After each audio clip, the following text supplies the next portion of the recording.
Back, go, and I hold on to my scooter and just run. I see. That happens. It does happen. So now my new task is to lose 15 pounds more. And the question that we all were asking, my friends and my family and I, were, if this was an emergency situation, they would fix it right now. Why is there still a delay? Like, it wouldn't matter what size I was, the hernia would get fixed. If you are obese, please don't ever let a doctor or a healthcare provider tell you that you need to lose weight before they investigate further a symptom that you're having. If they want to delay getting a lab or getting imaging or having you see a specialist, they want to delay that because they say you need to lose weight first. You need to push back on that person, or you need to find someone else, because your health problems are not just blamed on your obesity or the amount of fat tissue that you have. You are allowed to have other health problems as well, and you deserve the respect and dignity of investigating those other symptoms as well.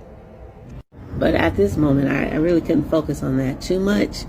I had to focus on the fact that I am about to go to court because I need to find a way to keep my place. I talked to Chaps, I gave them a call, and I explained to them that my court hearing was coming up.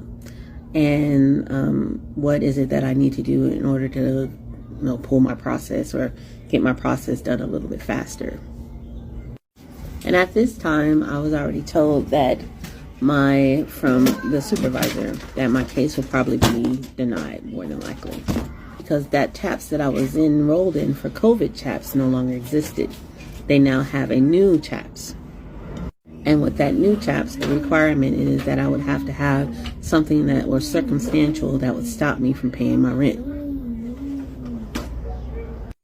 I mean, this big hernia and me trying to get the doctors to give me the surgery isn't good enough, is what I asked her. She said, no, you would have to have the surgery first in order for it to be a circumstantial situation.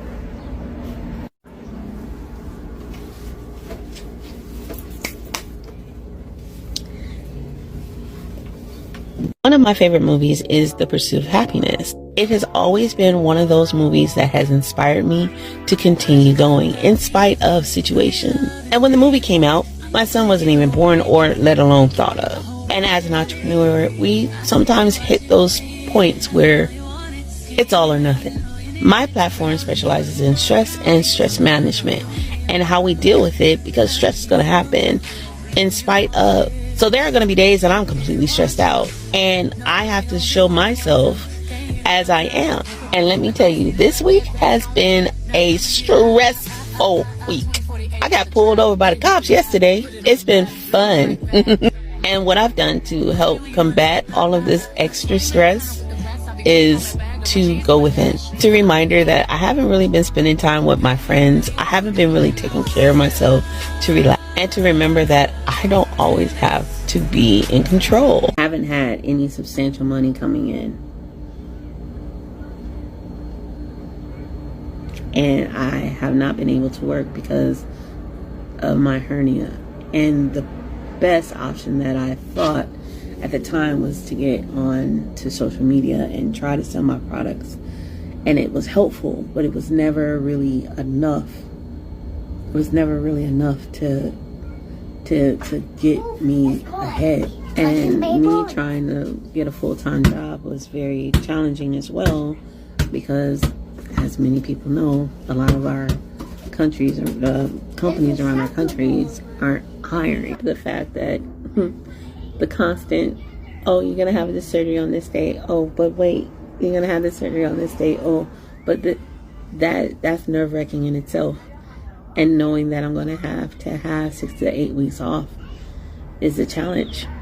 I always look at my life, because I used to be a flight attendant for a very brief time.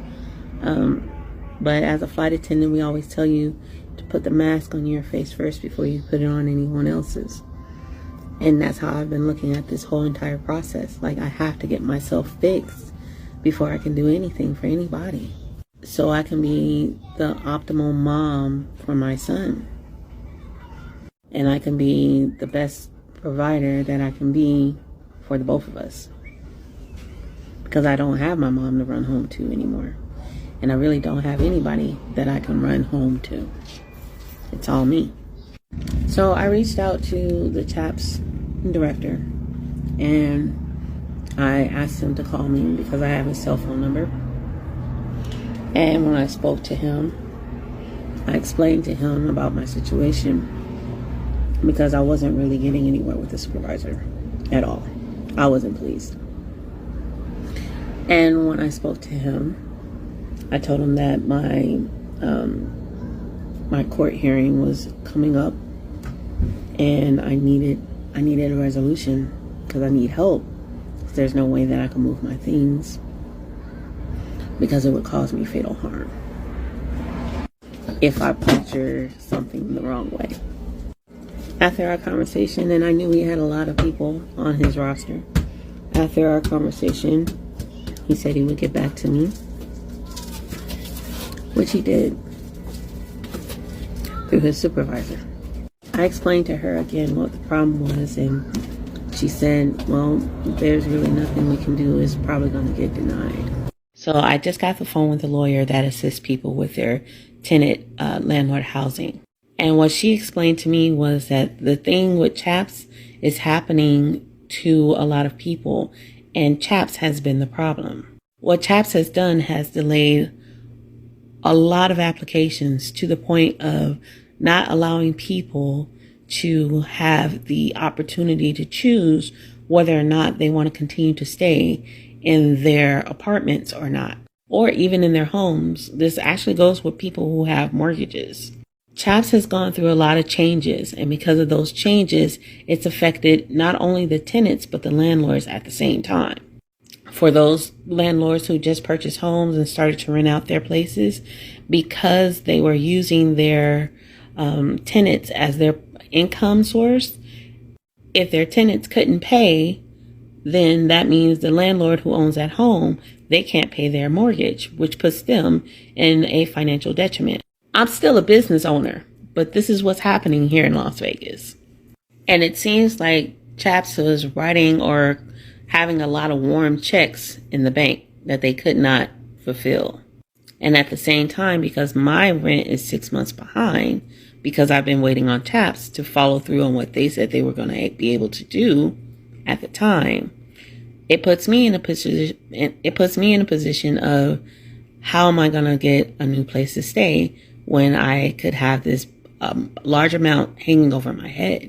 I've contacted the mayor and the governor and the commissioner's office about this situation, and I'm pretty sure I'm not alone. I don't know. I'll keep you guys updated. I will be posting. I'll be getting back to posting the womb healing because that's important to me. And I'm going to still keep moving forward no matter what.